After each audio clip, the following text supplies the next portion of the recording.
So. Oh,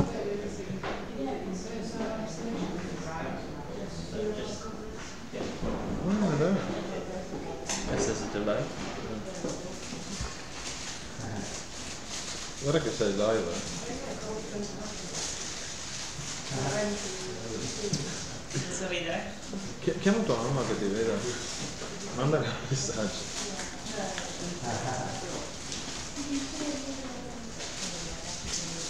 Devo stare qui? So there's like a 15-second delay. You're talking about something live. Saliva. No, live. Saliva. I'll send you the link of this. Oh, really popular. Yeah, it's on the main page, but then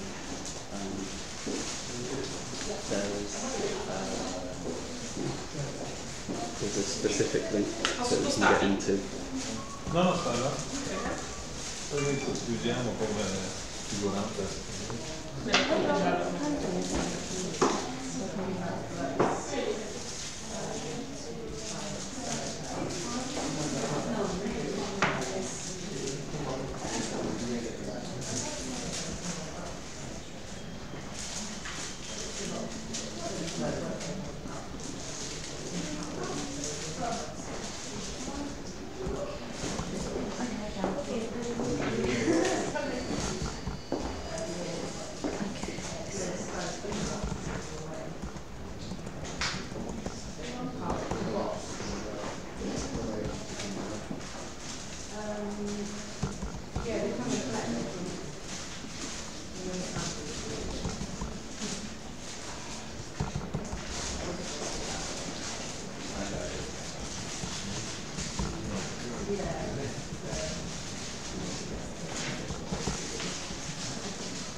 Here, Peter Puklus and Anouk Kruithof Peter Puklus from where are you?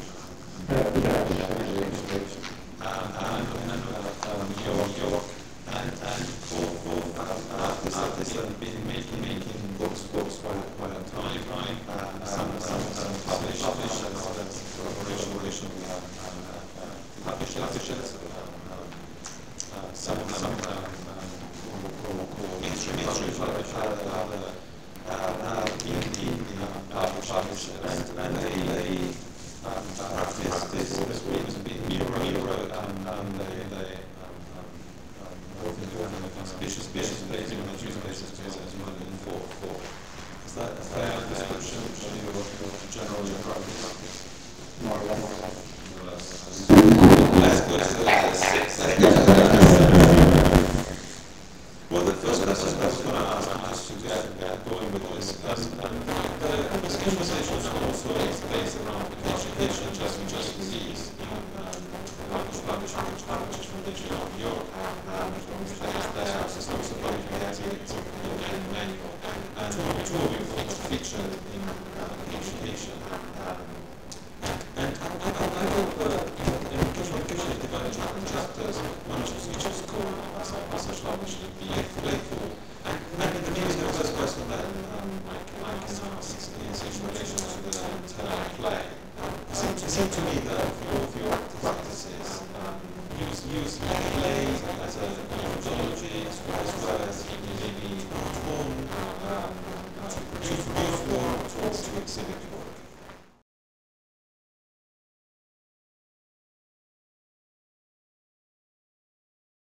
Yeah, I think it's an element of my practice, but in my case, I always start projects, whether that becomes a book, an installation, a sculptural situation, performance with a preconceived idea. But then, when I start to execute what I want to do, for example, social intervention, I kind of really happen to drop my idea or place it for the background in my head, because I feel like by experimenting or be open for play and chance, my work, there's some elements of sort of flow or looseness in the things I receive. So that can be photos or video, or it can be working with certain materials or figuring out things. But I think to be open for play as part of really kind of a method in a process of making work is important. But for me, it's also very important to say that it's absolutely not only that. I'm not, someone who's just kind of playfully making images. That's not what I do. But I use it, yes. But can I just use as an example one of your publications? So it's called Untitled, I've taken too many photos, I've never taken a photo. And I think it's interesting as an example because, I mean, I let you explain exactly how you work, but both in terms in the way that you recorded and collected the work and prompted this collection of photographs and the interaction with somebody, as well as the artifact as the object. Do you use play as a way to explore themes within photography? Yeah, I think it's true. I mean, probably it's also for you to see that, like, throughout everything in my work, I guess there is a playful element, because that's, I guess, how I function. But yeah, I mean, it's more, I feel like it more exists along the way, or it's also because I do think everything over. So if something doesn't match with what I want to tell, or kind of restrain in a frame of an IP, then I wouldn't do it, you know. I feel like that's more important to me. But within that rigors of that concept, or that's what I want to tell in the final project, I think I can be playful, or I can use space for experiment and play. Do you mind explaining how that project came about and what it is? Yeah, it's also a good example, because that project, Untitled, I've taken too many photos, never taken photos, is a project where I started to search a guy who never took a photo, or a person never took a photo in his or her life, by a poster call who speaks in Bed-Stuy, New York, almost gentrified ghetto. And I hung hundreds of those posters, phone calls, and then I find a person indeed did not have any technical device and lived in the projects, and I went to his home, so I was convinced he never took a photo. I asked him to collaborate with me to look at a part of my own image archive, my automatic image archive, and actually that photo was so a good question, because I feel like the only work I ever made is maybe that image archive, where I feel there's indeed a lot of playfulness as well, and it will be a book in 2016 also. But anyway, I let this guy look at 300 of those photos out of the image archive of myself, and he selected 75 photos, decided on the sizes they will be printed later for a ceiling installation, and I interviewed him. So I had a very long conversation about what photography means, what it means in terms of public and art, different between, but also in regards of his own experience, what he thinks what it is. And then as well, a lot of reactions on images he saw, commented on it, and I mean, kind of loosely in this whole conversation started, and that's also what you see in the final book. And there's also an installation where people can look at the mirrors. So just to explain, so the installation, so this young man never took a photograph in his life, looked through the archive of Anouk, select some of those images, and the first incarnation of the project, if I'm getting this right, was in an installation where the photograph was placed in the ceiling, and people will be able to see the images looking up at the ceiling or using a mirror to make a composition of some of them. Is that correct? Yeah, well, I mean, the mirrors, it wasn't pushed, but they were there. So if you use a mirror, you would be able to kind of analogically navigate there, like, and frame your point of view yourself, because obviously when you move a mirror more diagonal, something different happens than straight, right? And also along that so you ask the public to be kind of interactive in the physical world, let's say. And yeah, that's also maybe giving it out of my hands, how people perceive the work, but also in this case, giving it out of my hands, how my project got edited down to the final installation, because I was absolutely not happy with all these picture videos, you know, but it was part of the concept, so I do it. But I do see, of course, place is very, very important. I think if you can't be playful, you can never do something like that, right? You are maybe scared, or you need to dare that, because you give so much out of your hands, and so it's maybe that element of surprise I get in the process, but I also want that when my final works are out there in book or installation, that counts for the public too. Yeah, I mean, I think, you know, the play, chance, game are also interrelated strategies in art making.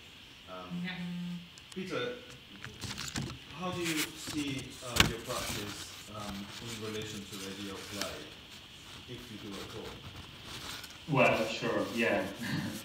Otherwise we shut down the conversation. Well, first of all, I think that to be playful, it's somehow very important for me. By one hand, so I try to keep, you know, my ears and eyes open and to absorb everything which is around me. And by the other hand, I always try to be somehow professional, but the two things can go together in my opinion. And it's, for me, it's very important to be able to combine those things together and not to be too serious always. And yeah, it's like a game for me. So I would say the practice of making a project or making a book has to involve some kind of game or playful time, at least, because this is what you enjoy and this is what you feel, well, yeah, nice and playful for you. So it's part of the game in a way. Because in your book Handbook to a Star, there's an element of playfulness in the way that people can interact with the content of the book, in terms of the pages. I don't know if you ever come across the book, but the book presented different images, and the images spread out in the pages of the book, but they recur in different crops, and they add up to be, each page of the book put together will create a constellation of different images. Am I explaining it right? So So there is an element of people not being able to see the entire picture, so to speak, in terms of the sequence of images. And I don't know, that makes me think about playfulness as in play, the book become an object to play with. Exactly. I didn't think about combining those books again. The book itself contains a big map which is folded in an unusual way inside the book. And at the beginning I just wanted to have the book, the object itself as it is. So you flip the pages and, as you said, you see the cropped images and then you follow certain structure. But then when I received the package from the printing company and I got all my books together, I started to put them next to each other and I realized that this original map can be recreated, that it was really a playful moment when I really realized that it's possible to play with them and to combine them together and to recreate again the original structure. Intentional. At the beginning it wasn't. I didn't think about it. And I just realized it when I received the package from them. So it was it was a funny moment. And I also took a picture and I sent to the curator of FOM, Claudia Küsser, that look, this is wonderful. It's possible to make a big installation out of that. It was an interesting moment. Anouk, it seems to me that a lot of the publication that you make, there is an element of challenging the form of the book. So, you know, the kind of traditional idea, especially, I mean, in contemporary art bookmaking, there's a very long tradition of challenging the format of the book. In fact, a lot of what people think about artist books are books that, in principle, that's what they do. The artists use the book form to challenge art itself and challenge the book as an object. In photobook, that is not at all the tradition. In fact, the traditional photobook is the kind of hardback cover, perfect bound publication. And of course, there are exceptions, but it seems that more in the last 10 years, I would think that artists have been, maybe because this idea of contemporary artists and the photographers have been finally mixing, but it seems to me that there are artists that challenge, also they use photography, that challenge the book form. And you seem to be one of those. Well, I think it counts for every artist who works with a lot with a certain medium, that you think about that medium and challenge boundaries, and I think that's kind of natural to a practice. So if you are a painter and you never, obviously you're busy with what that medium painting actually means and probably questioning it, maybe visible in your work or not as a research. But I think, so when artist bookmaking or photo bookmaking becomes part of your practice, you use it as a medium, or even more than just a medium, then you also have to do that, I think. Or it comes on the road, like when you start to use that book form as something to bring out your work. To me, it's obvious that you question it. And I think because also with photography, I think I've always been next to topics of my interest, as well as been busy with questioning its boundaries and thinking about the philosophy and everything what's part of what that medium means. And also its limitations, obviously the fixed frame, for example, which is which is to me parallel actually to bookmaking. You have it as well, you know, you work in this kind of frame of the spread images and the beginning and the end. So actually it's again this kind of limited way of showing your work in comparison to if you use space or you work three-dimensional or use the internet. I mean, it has way more possibilities.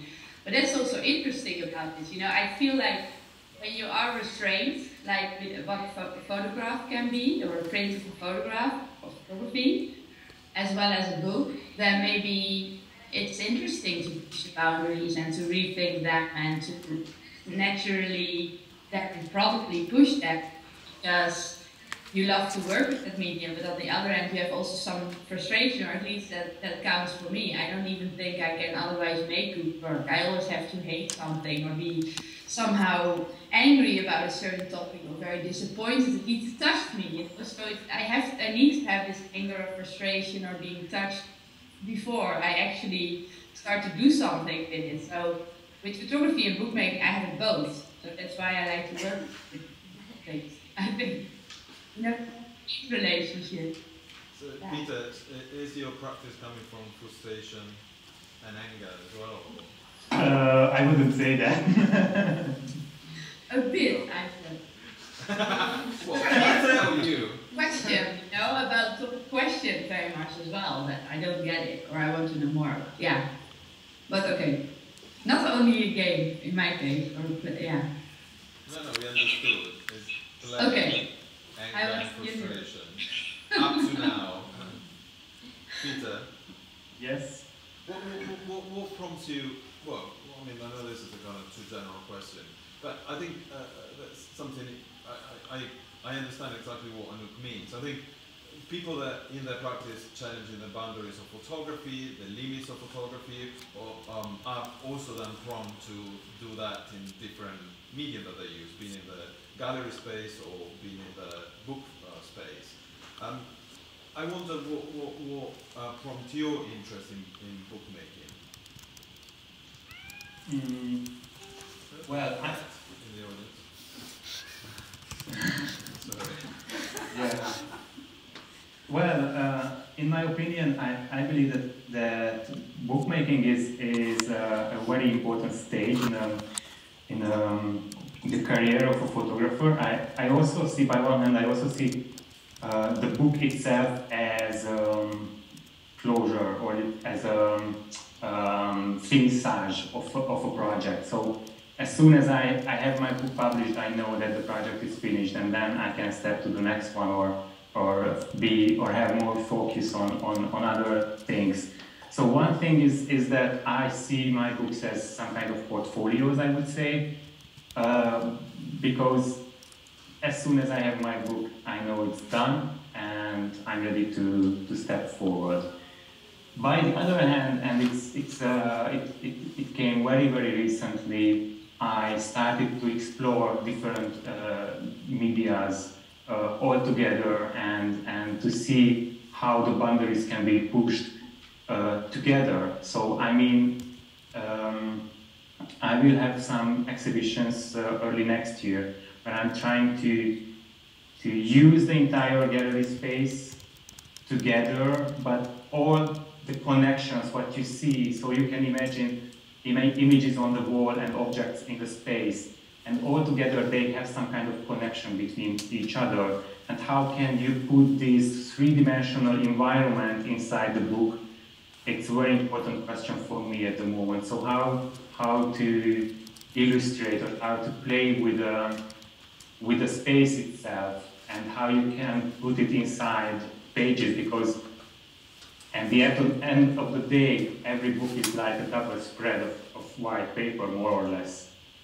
Yes, not always, but this is a traditional way of looking at a photo book, and how you can use and how you can work with the space, and especially time as well.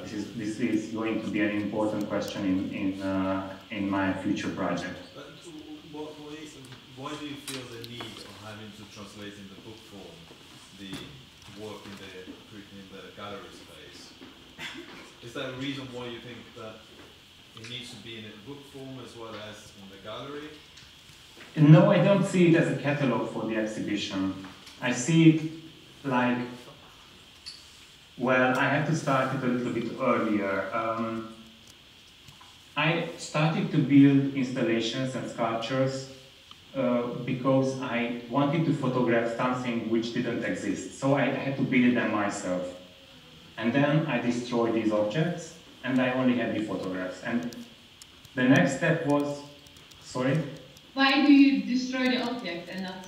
Because at the moment, yeah, it happened almost 4 years ago, and I thought that I was, the photographer who is using two-dimensional images to show the ideas.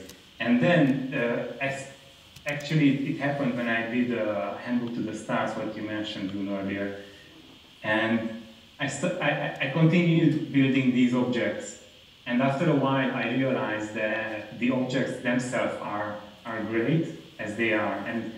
And after a while, I stopped taking pictures of them because I knew that the object itself can be part of the series, can be part of the project. And this is what happens at the moment, that the exhibition's installation is about images and objects, and you connect them to each other. They are all related in a way.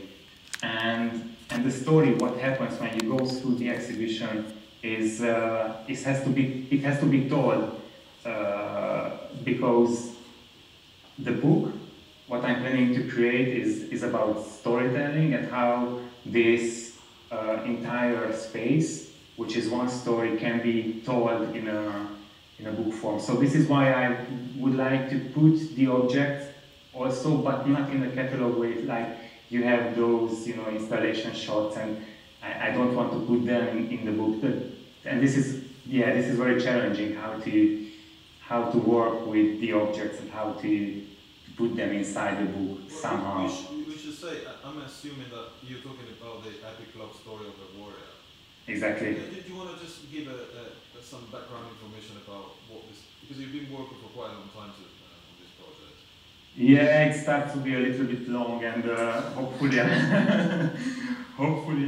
we are, there is going to be an end soon. But basically, the story is about. It's an epic story. It's an epic story. It has to be long, right? So basically, the story is about a fictional family, the history of a fictional family during 20th century in Central Europe. This is the inspirational base, what I take, and well, I call it as a bucket, and I use this bucket as an inspirational background, and I pull out different memories from my family's history or different ideas, and I combine them together, and I create a new story which is unrelated to 20th century, hopefully, and yeah, basically that's the base of the idea. Okay. Sounds good. I mean, you do have a show at the beginning of next year at CO Berlin. Yes. So that has to be finished by then, wouldn't it? Exactly. I have 2 more months to finish. Yeah, you can see the master behind me. It's about it. I mean, both of you, I haven't thought about it before, but both of you work with photography as sculpture and the relationship between the two, both in terms of photographing in the case of Peter, especially in the previous project, where the object that you would have made, the photograph, and become an image. And it's a really quite interesting. I haven't seen the MoMA show, but from what I could gather, a lot of work in the show, which Anouk you are featured, does present photography in a 3-dimensional object. Is that correct? You mean the Ocean of Images show in MoMA? Yeah, it has that, but of course there are a lot of artists who work with photography, but also who I think are more thinkers about the medium, or working with imagery from the internet, recontextualizing, re-imaging, and then maybe translating into very wide practices. It's a bit hard to say one thing about it, because I feel it's almost kind of measuring the temperature of what happens with photography all over the world. But basically, mostly, of course, dealing with the fluidity of photography, and also the amount of imagery out of which our visual culture exists. People who think about that and execute that in projects. That's a lot what you see. But there are also indeed people who work that out in three-dimensional way, yeah, like photographic sculptures, or I see it more as photo-based artists, who some are very conceptual, few are photographers, others, yeah, have made site-specific installation, like Katharina Gensler. It's very wide, but it's interesting because I think it's very much measured what is relevant for photography, and also what it does, I think, this show is redefining what it means photography and to be a photographer right now. Because I would say that, you know, we are beyond the fact that being a photographer means that you take pictures at all. Like, that's not, I think, what it means. If you grab them from the internet, or you copy, or you screenshots, or use an iPhone or some or a device, it doesn't really matter anymore. It matters more, I think, how you think about it, what you do with it, and how you translate it later towards the space where you exhibit, or the book space. I always call it a book. It's also a space to display your work, or not only a container, but it could be a work on its own, depending on if you make artist book, or more when a photo book or a series displayed for a conventional way. So yeah, I drift off a bit, I think. But what I do wonder, and I'm not an historian, so I don't want to claim any clear idea about this, but it does sound to me that the show that is at MoMA would have been a very different show 5 years ago, of course, because it cannot map what's going on today. But it's a radically different show than it would be 5 years ago, or even 10 years ago, in terms of what photography does, is perceived, and physically exists in the gallery space. And I think, in a way, both of you in different way have been rethinking about their relationship. I mean, you know, if you think only 10 years ago, an artist would have presented the work, in a form of a print. You know, of course there are exceptions, but generally that's the way that one would think. And now when you go to a student show, that isn't the case for the majority. This is within the realm of fine art, and not because photography is abroad. I think photography is a starting point of infinite possibilities, and I always thought about that, and I still think so. And to make prints in frames is just one way to show it. And really, it is. But that was the way, though. You see, to be within the gallery space, that was, especially if we think about commerce, that is what still today is sold. So within the private gallery and monetary transaction is actually what people understand are prints. I think it's also still relevant, because what it is all about, if someone will, like kind of want to express his voice through like that image, you know, what you show, it's about that. Then I think a certain print or a simple book is actually the most straightforward way to do it. But if you're going to stretch the boundaries and your photos can be flexible, or you want to work around objects with photography, then you have a whole other practice, you know. Then you deal, for example, with space and architect, you think about, then you think about sculpture, you have other elements in your practice. But I do think it's all there still, right? All these different ways. I'm not saying that one is better than the other. I'm saying that I think it's a healthier time now, where the two possibilities are given to you, both in terms of exhibition space in museum, as well as in the gallery space, hopefully. Yeah. Peter, what do you think? Yeah, I just wanted to say that I think that we shouldn't combine those ideas together. I mean, the commercial practice and the practice of, especially like us, like young artists, because what you see in a commercial environment, like at fairs, it has a traditional way where the pictures have to be more or less framed and printed on good quality papers, etc. But this is not the only way, and also believe that it's an important stage of photography to have it hang in a square with a wooden frame, and it has to look nice. This is important, yeah, but what happens in front of it or behind it, or both time and space, it's very important. That this is what excites me a lot, that we explore, you know, in time and space what is behind and after that, and or in front or before that. And during the practice, I believe that we have to be, you know, free and push the borders. But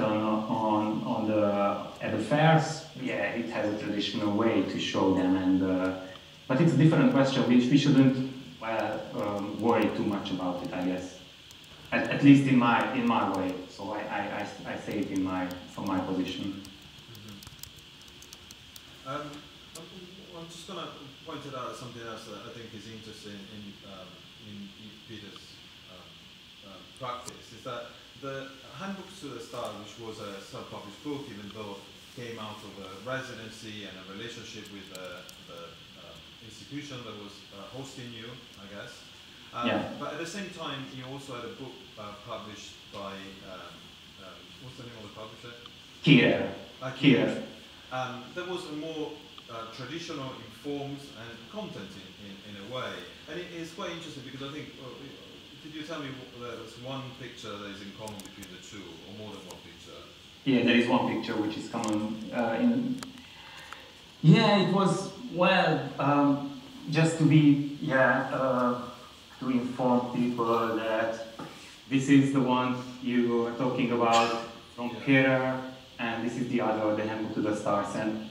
And the Kiev book is, yeah, it's true, it's a very traditional photo book, because when you open it, you have like these white pages with a white border and one picture. Yeah, oh, sorry. And but the truth is that it was an earlier project. I did it for my diploma work, but I didn't have the money to publish it earlier. So it was just an accident that I published them at the same year.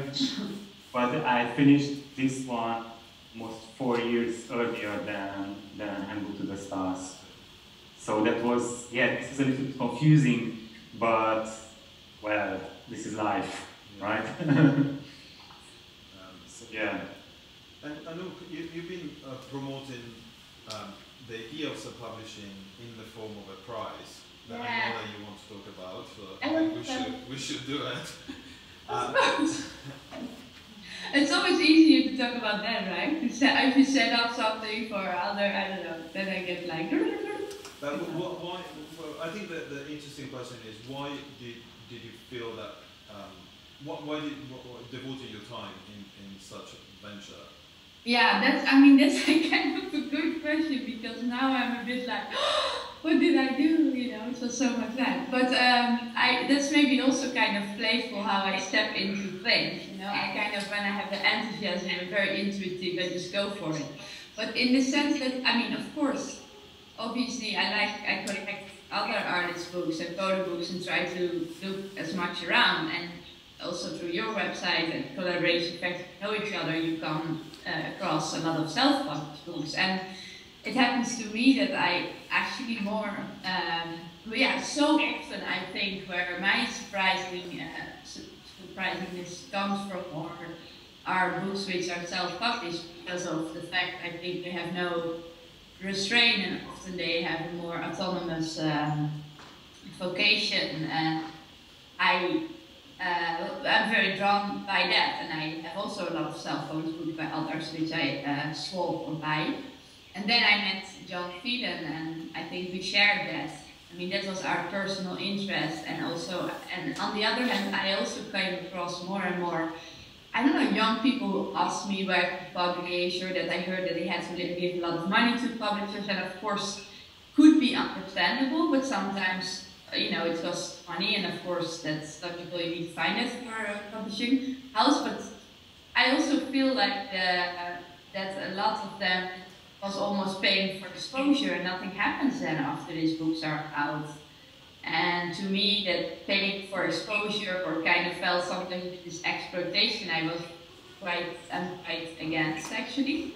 So therefore, I also felt important to stimulate self-publishing fields as well, because there's all independent souls who are going from zero to the end for their own book, and a lot of respect for that. So many things actually, what we thought, okay, we need to give this more attention, but also more visibility, and what we do, of course, but also with the fact that more people can just get to know those books, basically, and maybe some new collaborations start among all this maybe short-lived people. So it came to life, this prize, the Anamorphosis prize, and I found... it's $10,000, no string Yeah. attached. So, Yeah.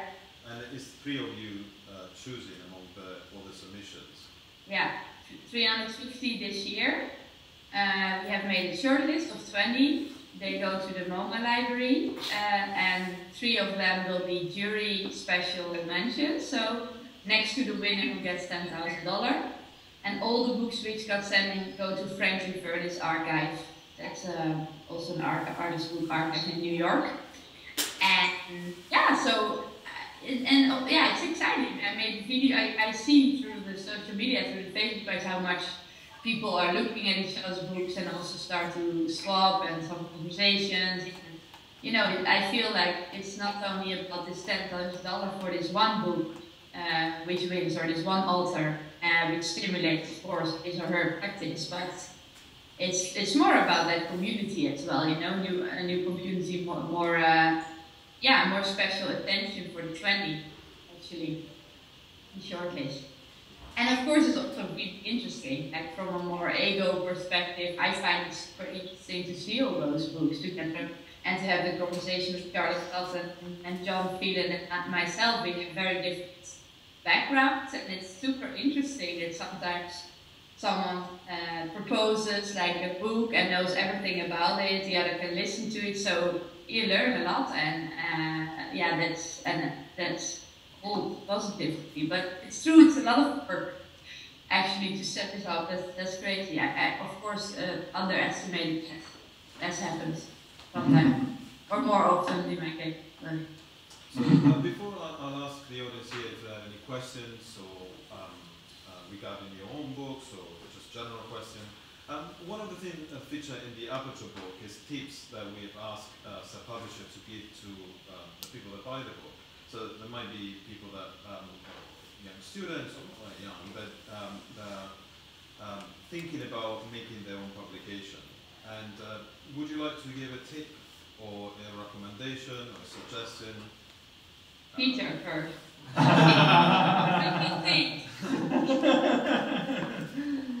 It can be anything from practical to philosophical and anything in between. No tips.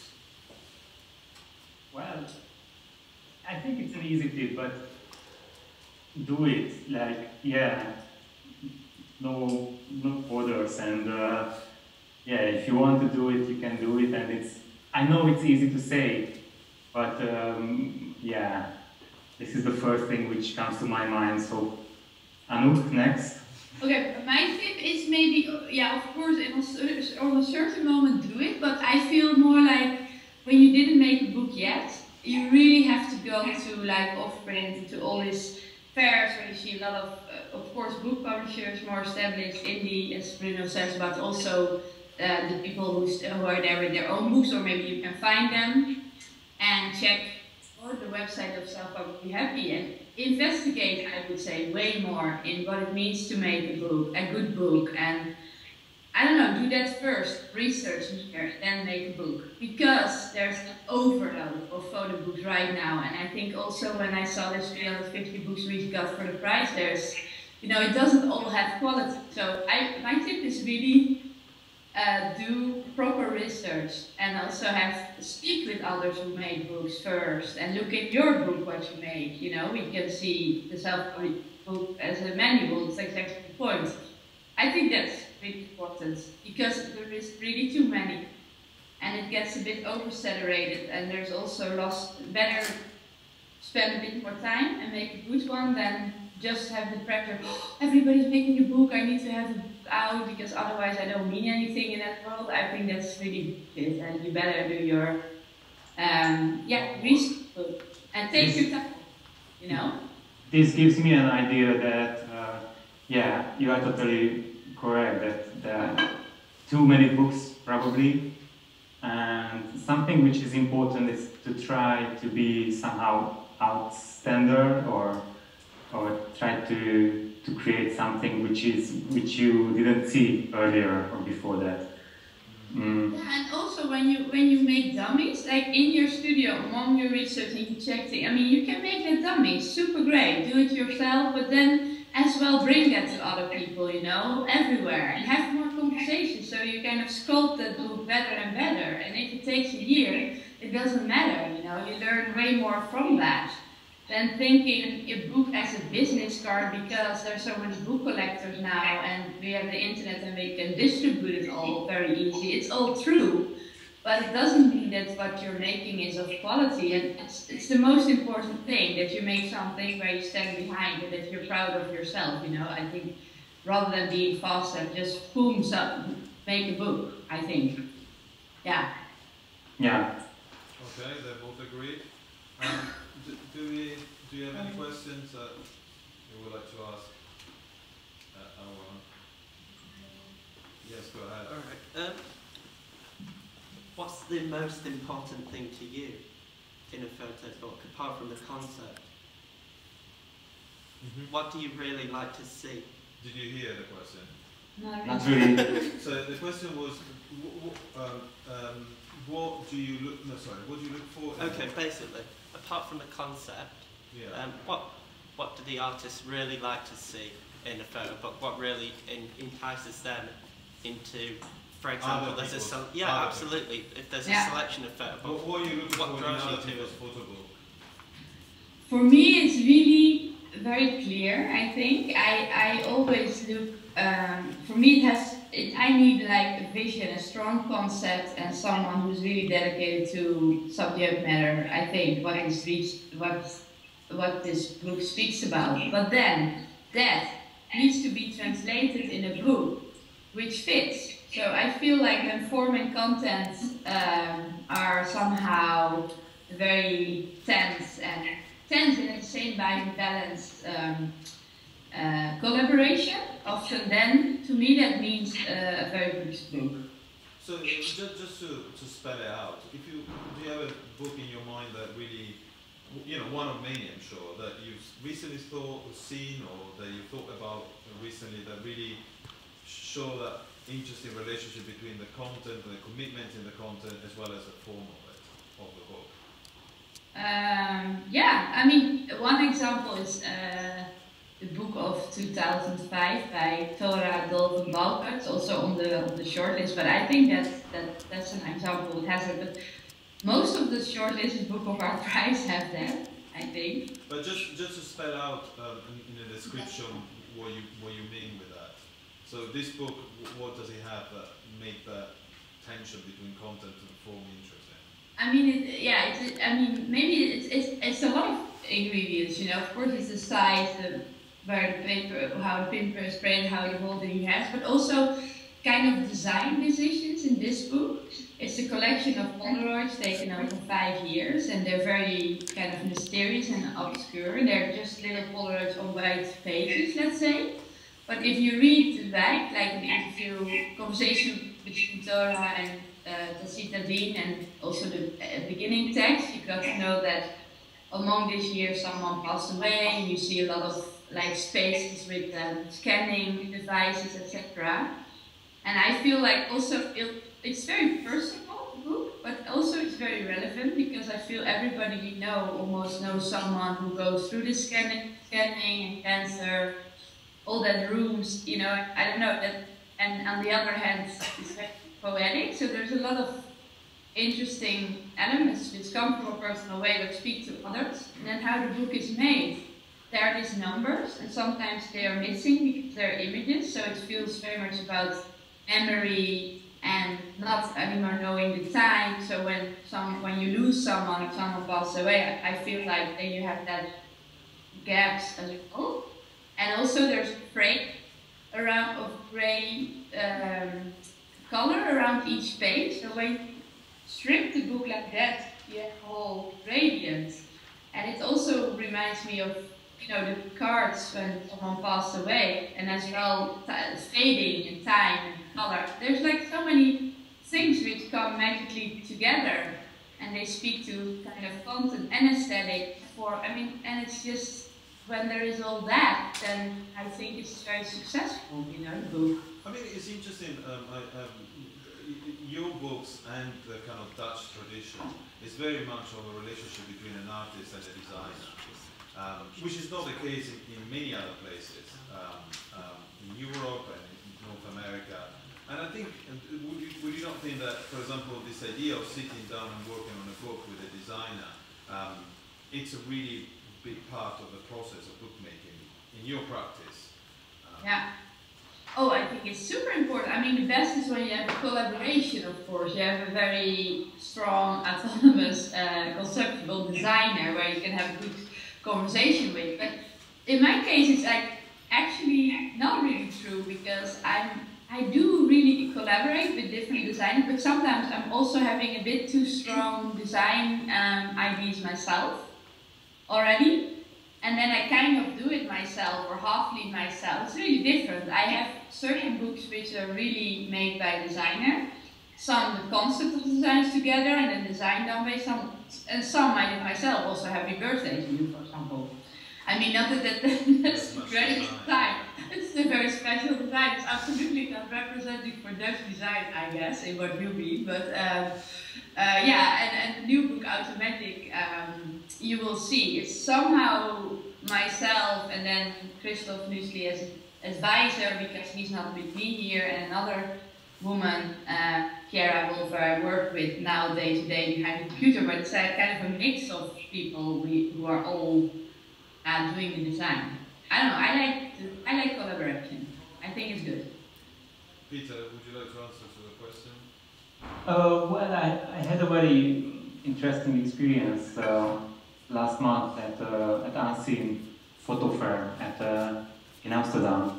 That when I went to the book market, I went through and I was looking at the tables and all the people and all the books there. And after I don't know 10 minutes, I felt like I was in the perfume shop of an airport. You know, when you try to test all the perfumes, but after 2 or 3 you can't take that anymore. Yeah, exactly. And this is exactly what happened with me, and it happens like almost every book market. There are so many so good books in the market, and it's so difficult to create something which is popping out somehow. And yeah, I don't know how to explain that, but it was a really funny feeling. And yeah, it's somehow, I wouldn't say it's dangerous. It's part of the, yeah, this is what happens now, and this is great that it happens at the moment. But in the same time, you have to face that it's too much at the same time. So it's yeah, it's interesting. But the more you do that, I think, the more you look, or maybe it's not for perfume though, like the more you spray, you don't smell it anymore, but I think the more you're art fairs or on book fairs, I mean, obviously you don't really look good at books if you go indeed on all these tables a lot, that's true. But I also think you can develop the more you see kind of quality a little bit faster than, you know, if you train yourself to look at a lot. How do you mean that?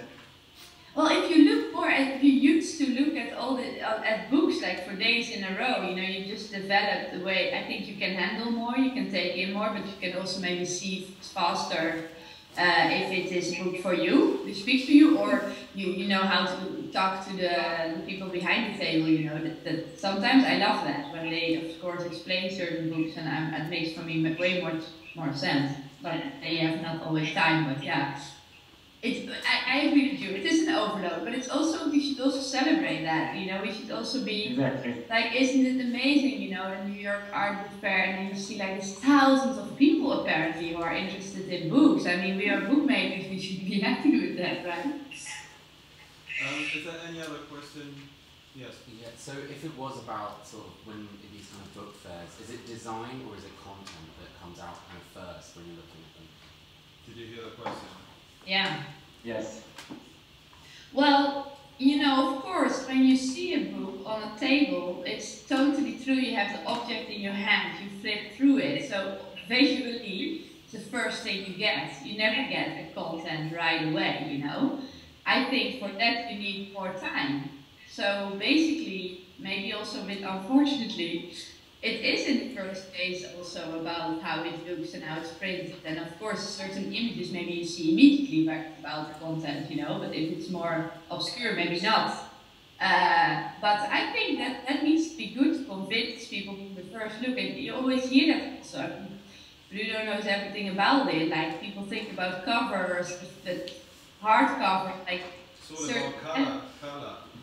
Elements like of an uncomfortable or like very provocative way of design or whatever, a lot of publishers would never do, because there's nobody buy. I mean, basically people buy something pick it up from a cover or a design first, and content comes later. I mean, it's for a fair. I mean, for public, I think it means that. This is what I wanted to add, that I would separate the fair or the physical presence of a book or online, because for me at least, when I look at the books in a shop or at a fair, the most important thing is the three-dimensional object, the environment, and what the object gives to me. So what kind of paper, what kind of canvas is used, how thick it or how big it is, or you know, everything entirely around the object. And when I look at them online, of course, it's the cover, because you don't really have anything else for the first glance. But I think that the first time in real life, I would like to try to look at them as objects. So it's not. Yeah, I agree. It's true. But you said like cover for online, but I think actually more content for online, because online is always, you know, it's always about like quick, you can read, and actually you don't have that book in your hand, so it's way more about if the content, I think, appears to you, and then, but everybody it's funny, it's different online and offline, of course. And also I believe that when you are making a book, you should think about the market of the book.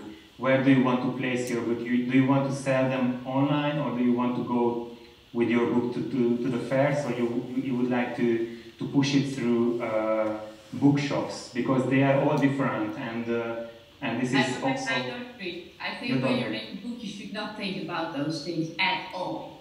Why? No, I really do. I don't agree with that. Sorry.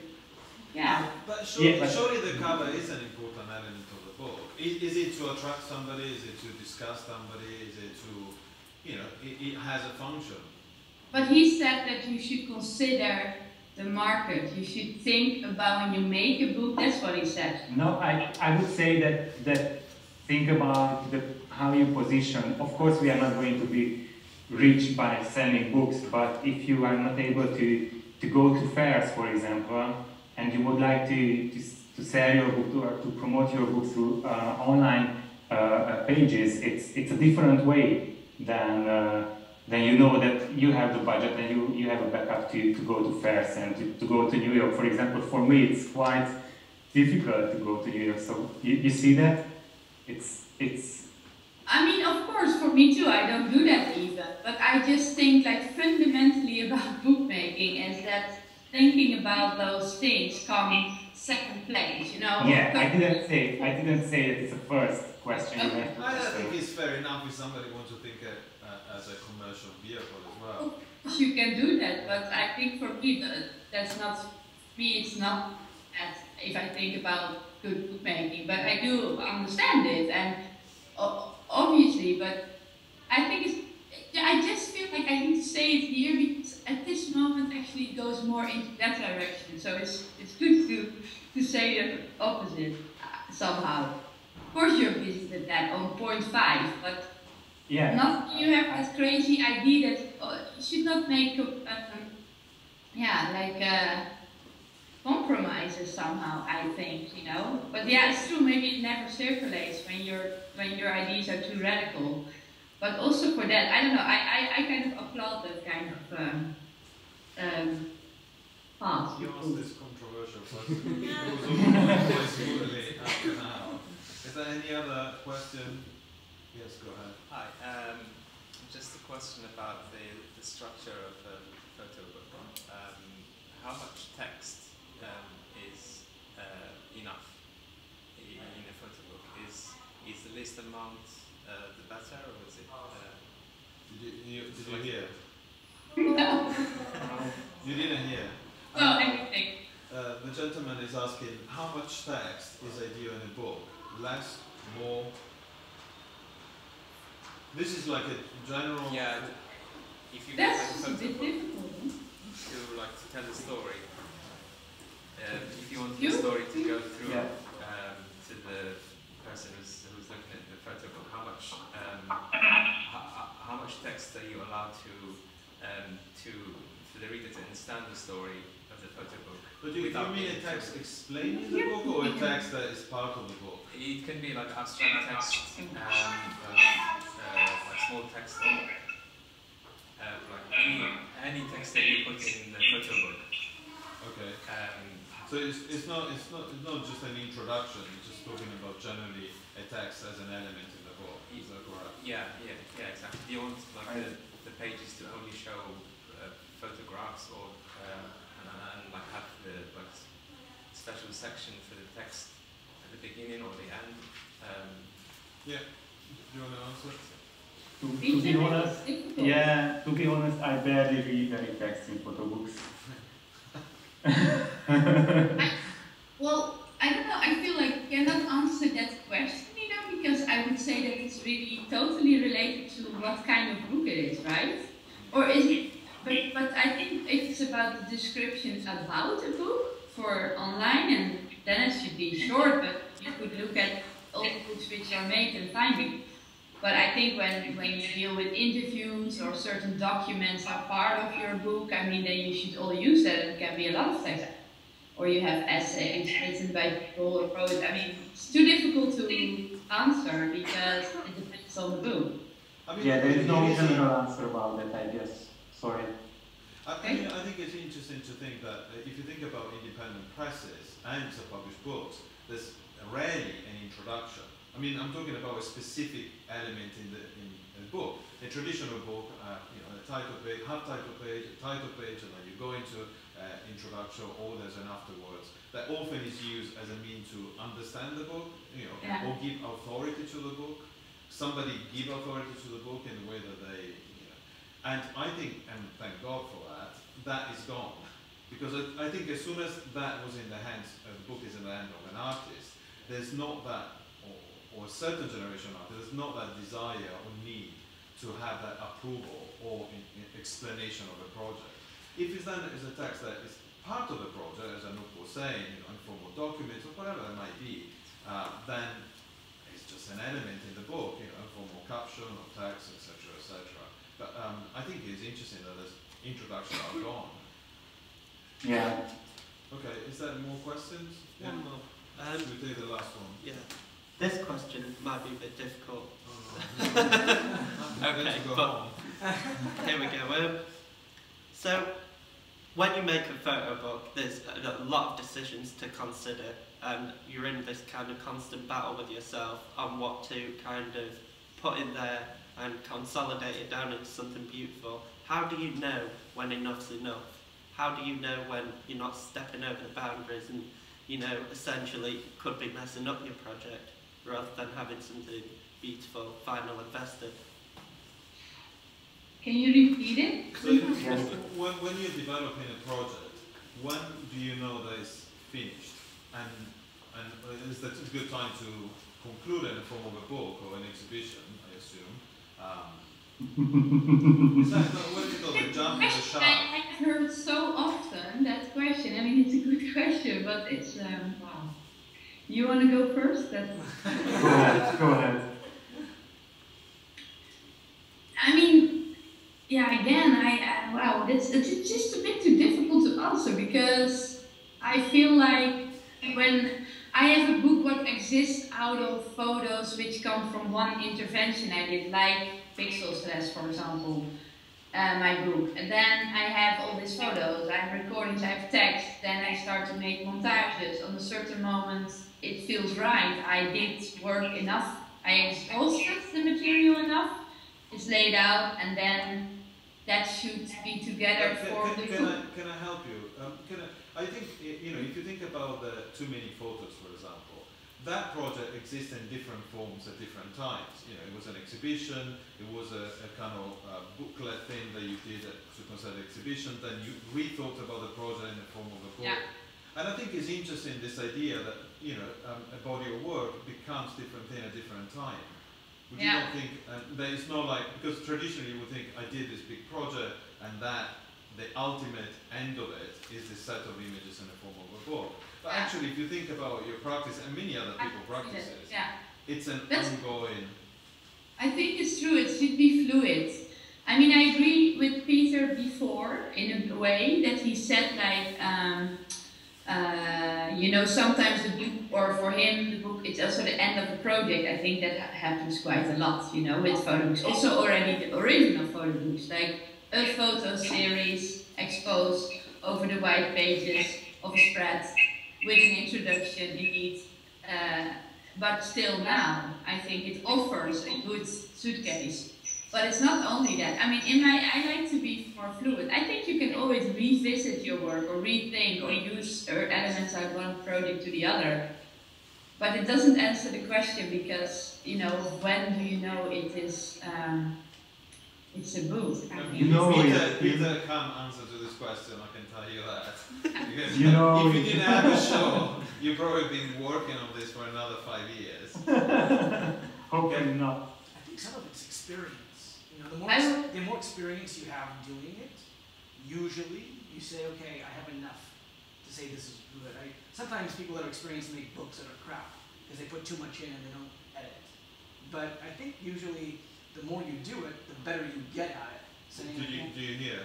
Yeah, that's true. So Gary was saying that often is about experience, and getting to know the way that you work, the way that how they interact with your work, etc. I think it's true, and also your collaboration, the designer, or if you work with an editor, and on a certain moment, you see a publisher, you sit together and you take out them. It's not such a good end. We should do a nice end, another end. What was a good end? Any good question that will lead in a good end? So I want to thank you both. Okay. Good luck for all the projects, and thank you for sharing your time with us. And that's it. Thank you.